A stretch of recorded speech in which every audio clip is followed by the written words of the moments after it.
for Jim Carrey's top 10 most hilarious moments.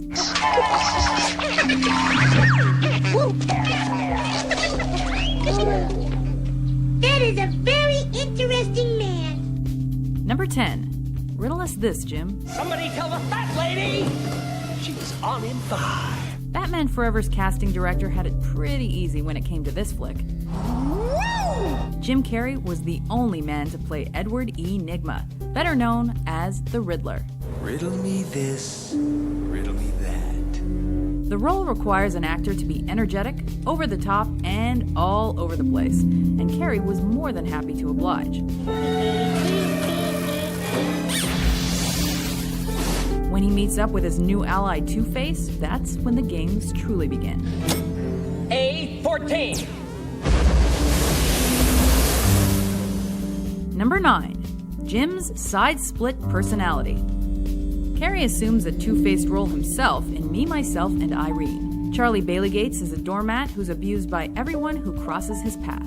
That causes him to go nutburgers and develop split personalities, one of whom is a total psycho badass. The on-a-dime transformation between his two selves is something to behold, but when Carrey comes to blows with himself, that's when the real magic happens. Ever been Ridgeland? I'm gonna kill you, I swear to God! Arrivederci, Deadwood. No! Number 8. Here Jim comes to save the day. Here I come to save the day! Playing him with humanity, humor, and a knowing smile, Carrey completely vanishes into the role of eccentric and misunderstood comic genius Andy Kaufman. I will have this Fräulein and the one with the big strudels. To play Kaufman doesn't require only an impersonation of him. Carrey also masters his alter egos. Welcome to the Falling Free Jam! And stable of impressions, including his famed Elvis. After watching Man on the Moon, you may not understand Kaufman any better, but you do know more about Jim Carrey's incredible range. Number 7. Jim has a Titanic-sized freakout. Why did you throw the blue heart of the ocean jewel over the railing of the Titanic? In Bruce Almighty, Carrey plays Bruce Nolan, one of those reporters that always gets the puff pieces, or puff pastry pieces.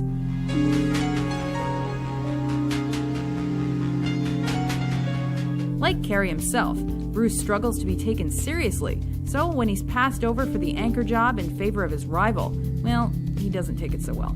Is the bedrock of my life eroding beneath me? Eroding.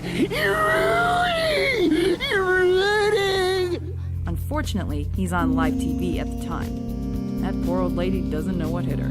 Or were you just too afraid to freeze your big fat ass off? Number 6. Jim So Sketchy. Before prospering on the big screen, Carrey was the token white guy on the Wayans family sketch series in living color. I guess I'm just a splash in the pan. True to form, he stole the show with his physical comedy, rubberized facial expressions, and valuable life lessons. I'm Fire Marshal Bill Burns, and nobody likes a quitter.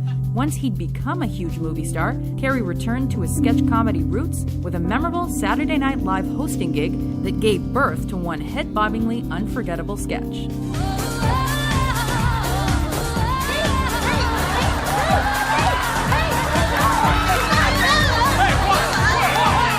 Number 5. Jim's Death Mask. He sings, he dances, he makes excellent balloon animals. We have a giraffe! He's the Mask. If you're a Jim Carrey fan, this movie is right up your alley, because it's everything you love about him, kicked up about 1,000 notches. Tell Tawny Tim I won't be coming home this Christmas.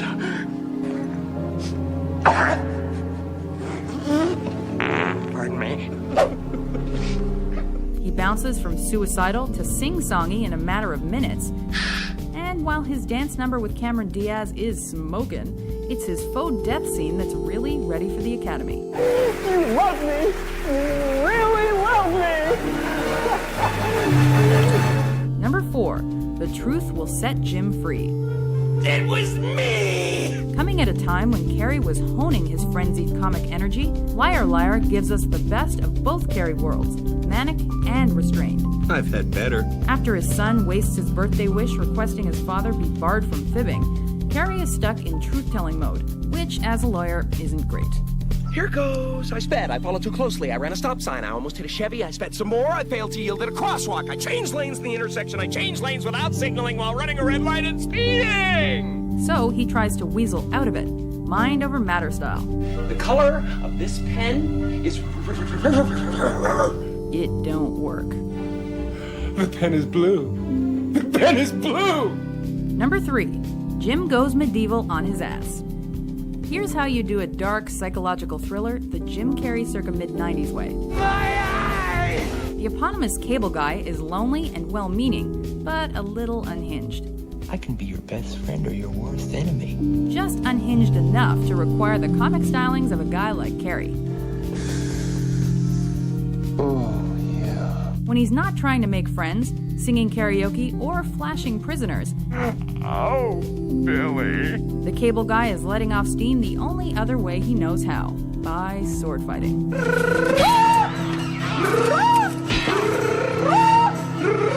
Number 2, Jim plays dumb. It takes a genius to play an idiot.